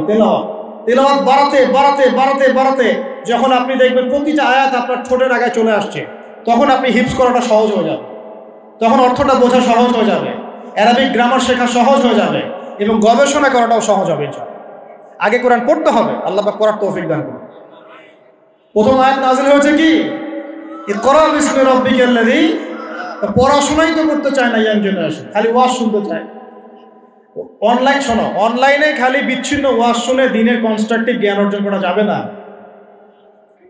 যদি আমি নিজের কথা বলছি, আমি যদি শুধু ওয়াজই শুনতাম বসে বসে, আজকে তোমাদের সামনে বসে আমি লেকচার দিতে পারতাম না। শুধু ওয়াজ শুনে কাজ হয় না। ওয়াজ একটা সাপ্লিমেন্টারি জিনিস। হ্যাঁ, ওয়াজ শুনবো, ইমান বাড়বে, আমি নতুন কিছু জানবো, দার্সে বসবো, ঠিক আছে, কিন্তু একটা সিলেবাস মেনটেন করে পড়াশোনা করতে হয়। সিলেবাস মেনটেন করে পড়াশোনা করতে হয়। যেখানেই পড়েন না কেন সিলেবাসে কোরআন থাকতে হবে, হাদিস থাকতে হবে, হাদিসের ইবারত পড়ার যোগ্যতা অর্জন করতে হবে, আরবি ভাষা এবং সাহিত্য থাকতে হবে, আকীদা থাকবে, ফিকহ থাকবে, আপনার সিরাত থাকবে, ইতিহাস থাকবে এবং এই সমকালীন প্রেক্ষাপট এগুলো তো থাকবেই। এরপরে আপনি বিষয়ভিত্তিক বড় বড় স্কলারদের বইগুলো পড়বেন। আজকে এই বই, কালকে ওই বই, আজকে এই চটি বই, কালকে ওই চটি বই, এভাবে মাথাটা আপনার বিক্ষিপ্ত হয়ে যাবে। আজকে অমুকের একটা লেকচার একটা অংশ, কালকে অমুকের লেকচারের ওই অংশ, এভাবে পুরো মাথাটা আপনার এলোমেলো হয়ে যাবে। ঢুকবেন, অমুক যা বললো তার বিরুদ্ধে, তমুক যা বললো তার বিরুদ্ধে, এই করতে করতে দেখবেন আপনি মূল ট্র্যাক থেকে সরে যাচ্ছে। এভাবে হবে না। কনস্ট্রাকটিভ সিলেবাসে পড়াশোনা করতে হবে। এই পড়াশোনা করতে হলে ওলামায়ে কেরামের সোহবত কি লাগবে কি না? লাগবে। ওলামায়ে কেরামের কাছে আসবেন, পরামর্শ করবেন কিভাবে পড়লে আমি দায়ী হতে পারবো, কিভাবে পড়লে আমি একটা ভালো জায়গায় যেতে পারবো, কিভাবে পড়লে আমি দিনের শরঈ যে বেসিক নলেজগুলো অর্জন করতে পারবো, এটা পরামর্শ করে পড়াশোনা করবেন। আল্লাহ পাক তৌফিক দান করুন। তো প্রিয় ভাইয়েরা, 6টা কাজের প্রথমটা হচ্ছে আল কোরআন আগে আপনাকে পড়া শিখতে হবে। 1, 2, কোরআনের ভাষা শিখতে হবে। কোরআনের ভাষা শিখতে হবে। আমি বিশ্বাস করি যে প্রত্যেকের পক্ষেই আরবি ভাষা শেখা সম্ভব। আপনারা হিন্দি বোঝেন? বোঝেন? আপনারা বোঝেন কিনা জানি না, আপনাদের মা বোনরা ঠিকই বোঝে। বোঝে না? কেমনে বুঝলো? হ্যাঁ, এটা হচ্ছে সাংস্কৃতিক আগ্রাসন। কিরকম সাংস্কৃতিক আগ্রাসন? মানে আপনি এই যে ব্রিটিশরা শাসন করে গিয়েছে উপমহাদেশ 200 বছর, ওরা যে চলে গিয়েছে তাও তো মানুষ ইংরেজিতে পড়ার করে কথা বলে না? সারা বিশ্বে ইংরেজি চলছে না? সাংস্কৃতিক আগ্রাসন। এখন এইদিকে আপনি বাংলা, হিন্দি কি আপনার কোন স্কুলে পড়ানো হয়? কলেজে পড়ানো হয়? শিখলেন, মিডিয়ার মাধ্যমে শিখে গেলেন। যদি আপনি আরবি ভাষাকে কেন্দ্র করেও এরকম একটা মেহনত করেন, আরবিও শিখবেন ইনশাআল্লাহ। পারা যাবে? 3 নম্বর কাজ, কোরআনের কিছু অংশ মুখস্থ করতে হবে। রাজি আছে কিনা ইনশাআল্লাহ? কমপক্ষে 1 পারা, কমপক্ষে 1 পারা মুখস্থ করবো। রাজি আছে ইনশাআল্লাহ? 4 নম্বর, কোরআনের অর্থ বুঝতেই হবে। রাজি আছেন কিনা? আমি 3টা তাফসীরের নাম বলে দেই। জালালাইন, ইবনে কাসির, মারিফুল কোরআন। কমপক্ষে এই 3টা তাফসীর বাসায় থাকা চাই। রাজি আছেন? কিনবেন, অবশ্যই কিনবেন এবং কম্পারেটিভভাবে পড়বেন, দেখবেন ইনশাআল্লাহ আপনি অনেক কিছুই বুঝতে পারছেন। আপনি আরবি ভাষা না শিখলেও না বুঝলেও কমপক্ষে প্রতিদিন 10টা করে আয়াত পড়বেন অর্থ সহ। পারবেন কিনা ইনশাআল্লাহ? রাজি আছেন তো ইনশাআল্লাহ? 5 নম্বর হচ্ছে আল কোরআনের আদেশ মানা, নিষেধ বর্জন করা। কোরআনের আদেশ মানা, নিষেধ বর্জন করা। আল্লাহ পাক আমাদের সবাইকে কোরআনের আদেশ মানা, নিষেধ বর্জন করার তৌফিক দান করুন, বলি আমিন। আর 6 নম্বর হচ্ছে কোরআনের দাওয়াত মানুষের দুয়ারে দুয়ারে পৌঁছে দেয়। পারবো ইনশাআল্লাহ?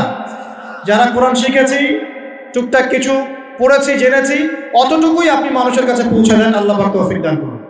এই 6টা কাজ কোরআন কেন্দ্রিক করতে হবে ইনশাআল্লাহ, তাহলে কোরআনের সমাজ প্রতিষ্ঠা হবে ইনশাআল্লাহ। আল্লাহ পাক আমাদের সবাইকে কবুল করুন, বলি আমিন। তাহলে রমাদান মাসে কিবলা পরিবর্তন হয়েছে, ওই শিক্ষা আমরা শিখেছি। কোরআন নাজিল হয়েছে, এই শিক্ষাও শিখলাম। আরেকটা কাজ হয়েছে রমজান মাসে, কি? ওই যে ভাই বললো কি হয়েছে? আচ্ছা, বদর যুদ্ধে একদিকে নবী সাল্লাল্লাহু আলাইহি ওয়াসাল্লাম এবং সাহাবীরা মাত্র 313 জন, আর রাহিকুল মাখতুম বইয়ে আছে 317 জন, যেটাই হোক না কেন অ্যাপ্রক্সিমেটলি। ওইদিকে আছে তারা প্রায় 1500। ওই দিকের বাহিনীর নাম কি? আবু জাহেলের বাহিনীর নাম কি? কুরাইশ বাহিনী। কি বাহিনী?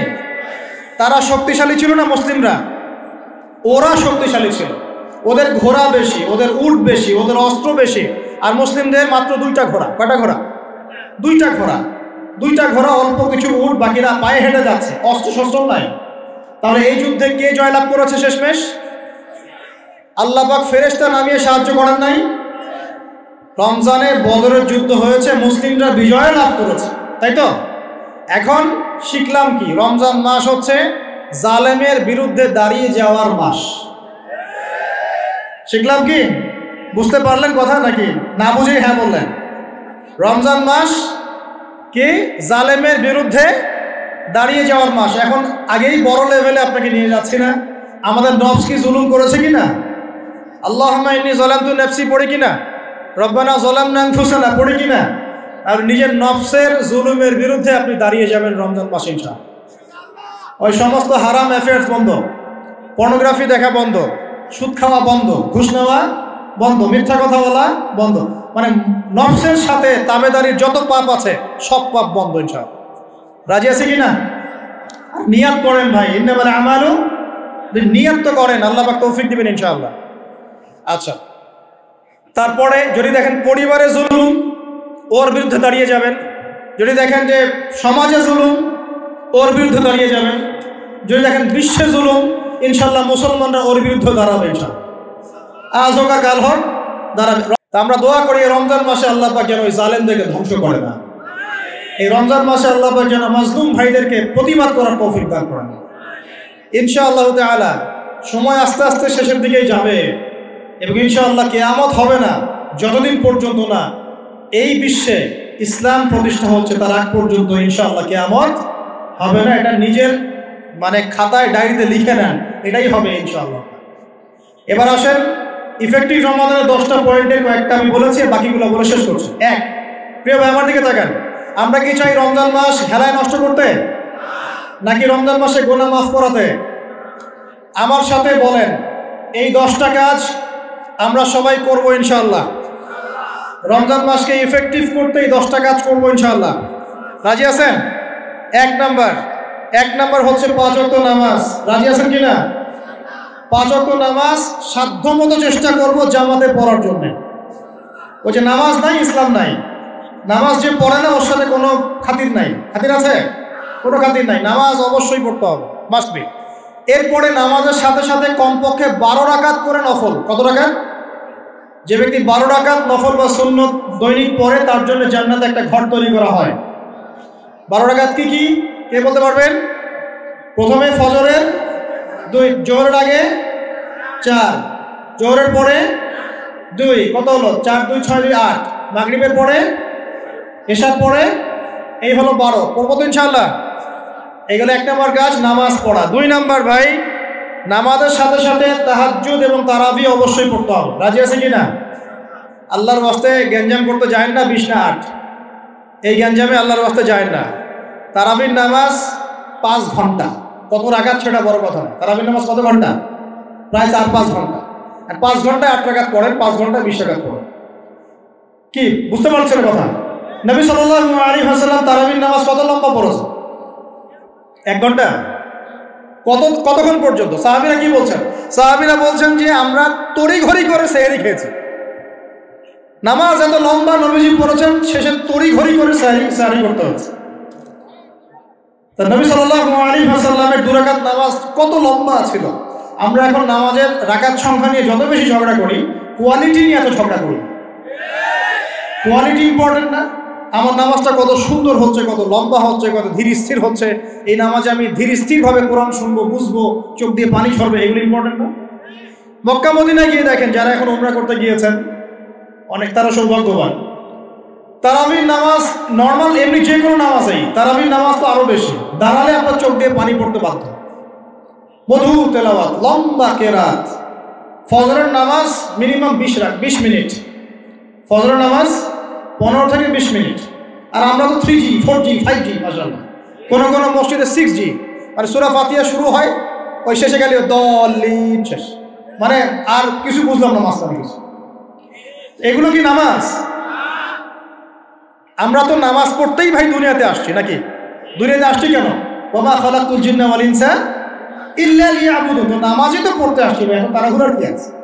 ধীর স্থির ভাবে আপনি 8 রাকাত পড়তে চান, পড়েন, লম্বা করে পড়েন, ধীর স্থির ভাবে পড়েন। এক ভাই বলছেন আমি 20 পড়বো। আচ্ছা ভাই পড়ুন তো, ওকে 20 পড়তে দেন, লম্বা করে পড়তে বলেন, ধীর স্থির ভাবে পড়ো। আরেকজন পড়ছে 2 রাকাত, রাতের সালাত 2 করে, একটা হাদিস আছে না, রাতের সালাত 2 করে। এই বেচারা 2 করে পড়তেই আছে। তো লম্বা করে পড়লে কোনো সমস্যা আছে? উদ্দেশ্য কি? আল্লাহকে পাওয়া। আমি নামাজে আল্লাহকে পেলাম কিনা এটা বড় কথা। আল্লাহ রাব্বুল আলামিন আমাদের সবাইকে ধীর স্থিরভাবে কোরআনকে কেন্দ্র করে তারাবি তাহাজ্জুদ পড়ার তৌফিক দান করুন। এটা রমজান মাসের ইফেক্টিভ রমাজান আপনাকে কাজে দিবে। 2 নাম্বার 3, এটা বলে দিয়েছি রমজান মাস হবে কোরআনময় মাস। এই মাসে কোরআনের 6টা হক আমরা আদায় করবো ইনশাআল্লাহ। মনে আছে তো ইনশাআল্লাহ? তেলাওয়াত, মুখস্থ করা, আরবি শেখা, আদেশ নিষেধ মানা, দাওয়াত দেয়া এবং হিফজ করা। পারবো তো ইনশাআল্লাহ? নিয়াত করেন জোরে জোরে। 4 নাম্বার, রমজানকে ইফেক্টিভলি ইউটিলাইজ করতে হলে প্রতিটা কাজ সুন্নত সম্মতভাবে করতে হবে। এভাবে আপনি রমজানটাকে ইফেক্টিভলি ইউটিলাইজ করতে পারেন। কীরকম একটু বোঝাচ্ছি। মনে করেন এমনি নর্মালি আমরা সব সুন্নতগুলো অনেক সময় খেয়াল রাখি না। খাচ্ছি, খাওয়ার সুন্নত, খাওয়ার মধ্যে কিন্তু প্রায় 10-এর বেশি সুন্নত আছে। ওযুর সুন্নত, কথা বলার সুন্নত, হাঁটার সুন্নত, কাপড় পরার সুন্নত, দোয়া কালামগুলো, ঘুমানোর সুন্নত, অনেক সময় আমরা কিন্তু এগুলো খেয়াল করি না। রমজান মাসে চেষ্টা করবেন প্রতিটা কাজ সুন্নাহ মাফিক বুঝে করার জন্য। আল্লাহ তৌফিক দান করুন। রমজানে ঘুমাবো, ঘুমানোর আগে বিছানাটা ঝেড়ে নেব, লাইটস অফ করব, আমরা দোয়া, এই যে সূরা ফালাক নাস ইখলাস এগুলো পড়বো, কাফেরুন সূরা পড়বো, আয়াতুল কুরসি পড়বো, সূরা বাকারার শেষের আয়াতগুলো পড়বো, পারলে সূরা মুলকটা পড়বো, ঠিক আছে? প্রয়োজন ওযু করে আসবো, এসে আমরা ডান কাতা হয়ে শুয়ে আল্লাহুম্মা বিইসমিকা আমুতু আহমা, এই যে শুরু করলাম। ঘুম থেকে ওঠা, ওযু করা, ওয়াশরুমে যাওয়া, খাওয়া দাওয়া করা, মসজিদে যাওয়া, নামাজ, জিকির, তাসবিহ, তাহলিল, ব্যবসা বাণিজ্য, এগুলো সব কিছু সুন্নত নাই? প্রতিটা কাজ সুন্নাহ মাফিক করার চেষ্টা করবো। আল্লাহ তৌফিক দান করুন। ফিকহুস সুন্নাহ এরকম কিছু বই পাওয়া যায়। ফিকহুস সুন্নাহ, কিতাবুস সুন্নাহ, এরকম অনেক বই আছে। আরবি থেকে বাংলা অনুবাদ হয়েছে, বাংলাদেশের ওলামায়ে কেরামও লিখেছেন। এরকম সুন্নাহ শেখার কিছু বই কিনে নেবেন। কিনে নিয়ে প্রতিটা কাজ কিভাবে করলে সুন্নত হয় পড়ে দেখবেন। পারবেন তো ইনশাআল্লাহ? আল্লাহ পাক তৌফিক এনায়েত করুন বলি আমিন। এটা কত বললাম? 3 নাম্বার। 4 হচ্ছে দান সাদাকা বেশি বেশি করা। রমজানে দান সাদাকা বেশি বেশি করা। আল্লাহ রাসূল সাল্লাল্লাহু আলাইহি ওয়াসাল্লাম রমজানে রহমতের বাতাসের চাইতেও বেশি বেশি দান করতেন। আমরা পারবো কিনা ইনশাআল্লাহ? দেখেন, আমি একটা কথা বলি, দান করার জন্যে সম্পদ লাগে না, দান করার জন্য কলিজা লাগে। কি লাগে? ব্যাস, যার মন বড় সে দান করতে পারবে ইনশাআল্লাহ। আল্লাহ পাক আমাদের সবাইকে দিনের জন্য দান করার তৌফিক দান করুন। দিনের জন্য দান করেন, স্থানীয় মসজিদ, মাদ্রাসায়, এতিমখানায়, অসহায় মানুষের পাশে, বিধবার ঘরে, এতিমের ঘরে, যারা খেতে পারছে না 3 বেলা, ওদের ঘরে ঘরে রমজানের বাজার পৌঁছে দেন। আল্লাহ পাক তৌফিক দান করুন, আমিন। 5 নাম্বার, রমাদান মাসে অবশ্যই আমাদের যাকাতগুলো আমরা দিয়ে দিব। রাজি আছি তো ইনশাআল্লাহ? বলেছি যাকাত এবং সালাতের মধ্যে যে পার্থক্য করে সে মুসলিম নয়। যাকাত ফরজ হয়েছে, অবশ্যই অবশ্যই আপনাকে যাকাত দিতে হবে। এটা কিন্তু নফল কিছু নয়, এটা কি ফরজ। যাকাতের নিসাব জানেন কি না? কত পার্সেন্ট? 2.5%। আচ্ছা, যাকাতের নিসাব নিয়ে ইনশাল্লাহ পরবর্তীতে লেকচার চলে আসবে, অনলাইনে দেখে নিন। এছাড়া ফিকহুস যাকাত কিছু প্রোগ্রাম আসবে, অনলাইনে দেখে নেবেন ইনশাআল্লাহ। আল্লাহ রাব্বুল আলামিন আমাদের সবাইকে যাকাতগুলো দেওয়ার তৌফিক দান করুন। শুধু যাকাত যদি আমরা ঠিকঠাক মতো দিতাম, একজন মানুষও সমাজে না খেয়ে মারা যেত। একজন মানুষও সমাজে এই যে ইকোনমিক সমস্যাগুলো যেগুলো হয়, অর্থনৈতিক সমস্যা, স্যাংশন, মুদ্রাস্ফীতি, হাবিজাবি, অনেক প্রবলেমস ওভারকাম করা যেত শুধু যাকাতের মধ্য দিয়েই। কিন্তু কে শোনে কার কথা? সবাই কি যাকাত দেয়? বাংলাদেশে এমনও মানুষ আছে যারা একজনের যাকাত দিয়ে 100 পরিবারের সংসার চলবে। আছে না এমন লোক? আমরা যাকাতগুলো দেওয়ার চেষ্টা করি, আল্লাহ পাক তৌফিক দান করুন। 7 নম্বরটা বলে দিয়েছি, রমজান হচ্ছে একটা নতুন জাতির উত্থান। অতএব রমজানে আমরা সমস্ত পাপ ছেড়ে দিয়ে একটা আলোকিত জাতি হিসেবে আত্মপ্রকাশ করবো ইনশাআল্লাহ। আল্লাহ পাক তৌফিক দান করুন। 8 নম্বরও বলে দিয়েছে, রমজান হচ্ছে জুলুমের বিরুদ্ধে দাঁড়িয়ে যাওয়ার চেতনা। রমজান কি? ওই যে বদরের যুদ্ধ, জুলুমের বিরুদ্ধে দাঁড়িয়ে যাওয়ার চেতনা হলো রমাদান। তাই সর্বস্তরের জুলুমকে আমরা রমজান মাসে রুখে দেওয়ার চেষ্টা করবো ইনশাআল্লাহ। আল্লাহ পাক তৌফিক দান করুন। শুরুটা হবে কোথা থেকে? নিজের থেকে। আমার নিজের মধ্যে কি কি জুলুম আছে আমি আগে দেখব, আমি কার কার উপর জুলুম করেছি এটা আগে দেখব, এগুলো আগে প্রতিহত করব, তারপরে আমি ইনশাআল্লাহ তাআলা পরবর্তী দিকে ফোকাস করব। 9 নম্বর খুব ইম্পর্টেন্ট। 9 নম্বর আর 10 নম্বরটা বেশি ইম্পর্টেন্ট। 9 নম্বর হচ্ছে রোজা রাখা মানে আমরা অনেকেই মনে করি যে না খেয়ে থাকা আর কি পানি ছেড়ে দেওয়া। অনেকেই মনে করি এটা রোজা মানে আমাকে না খেয়ে থাকতে হবে আর পানি ছেড়ে দেওয়া লাগে, স্ত্রী সহবাস ছেড়ে দেওয়া লাগে। কিন্তু এর চেয়ে বেশি ইম্পর্টেন্ট একটা বিষয় আমরা ভুলে যাই, সেটা হলো রমজান মাসে রোজা রাখার অর্থ হচ্ছে আল্লাহ পাকের সমস্ত কবিরা সগীরা গুনাহ ছেড়ে দেওয়া। রোজা রেখেছি, গীবত করলাম, রোজা হবে কিনা? রোজা রেখেছি, মিথ্যা কথা বলছি, হবে রোজা? রোজা রেখে ওই ভদ্রলোক সুদ খাচ্ছে, রোজা হবে? রোজা রেখে অমুক ভাই আমার টেবিলের নিচ থেকে টাকা নিল, রোজা হবে? অমুক ভাই মানুষের সম্পদ আত্মসাৎ করে ফেললো, হবে? অমুক বোন বেপরদায় বাইরে বের হয়ে গেল, রোজা হবে? অমুক ভাই মনে করেন ওই যে গার্লফ্রেন্ডের সাথে চলে গেল ডেট করতে, রোজা হবে কিনা? অনেকে পর্নোগ্রাফি দেখছে রোজা রেখে, রোজা হবে কিনা? এই যে কবিরা গুনাহ যেগুলো আছে, যত রকম কবিরা গুনাহ, এই গুনাহগুলোতে লিপ্ত থাকলে রোজা ভেঙে যায়। আল্লাহ পাক আমাদের সবাইকে কবিরা গুনাহ মুক্ত রোজা রাখার তৌফিক দান করুন। আর 10 নম্বর পয়েন্টটা হচ্ছে এই ভাই, রমজান মাস আসলে মাশাআল্লাহ শিকল দিয়ে শয়তানকে বেঁধে রাখা হয়। রমজান মাস আসলে মাশাআল্লাহ আমরা অনেকেই পাক্কা মুসল্লি হয়ে যাই, দান সদকা করি, যাকাত দেই, তারাবি পড়ি, তাহাজ্জুদ পড়ি, অনেক কিছুই করি। কিন্তু ঈদের দিন আসলেই মাশাআল্লাহ আমরা আবার আগের জায়গায় ফিরে যাই। ঈদের দিন শয়তান যে ছাড়া পেয়েছে এটা বোঝার জন্য রাস্তাঘাটে বের হলেই হয় নাকি? মেয়েদের চলাফেরা দেখলে বোঝা যায়, আরও যে হোটেলে হোটেলে গান বাজে এগুলো দেখলে বোঝা যায় শয়তান ছাড়া পেয়েছে, আজকে বুঝলাম। তো এখানে সবচেয়ে বড় শিক্ষাটা হলো রমজান মাসের এই যে শিক্ষাগুলো, ত্যাগের মহিমা, জুলুমের বিরুদ্ধে দাঁড়িয়ে যাওয়া, কোরআনের হক আদায় করা, জাতির উত্থান, বড় বড় অনেক কথা বললাম। এই শিক্ষাগুলোকে সারা বছর ধরে রাখাটাই হলো রমাদানের সবচেয়ে বড় চ্যালেঞ্জ। আমরা পারবো কিনা ইনশাআল্লাহ? আমরা রমাদানের এই 10টা হক আদায় করতে পারবো কিনা ইনশাআল্লাহ? কোরআনের হক আদায় করতে পারবো কিনা ইনশাআল্লাহ?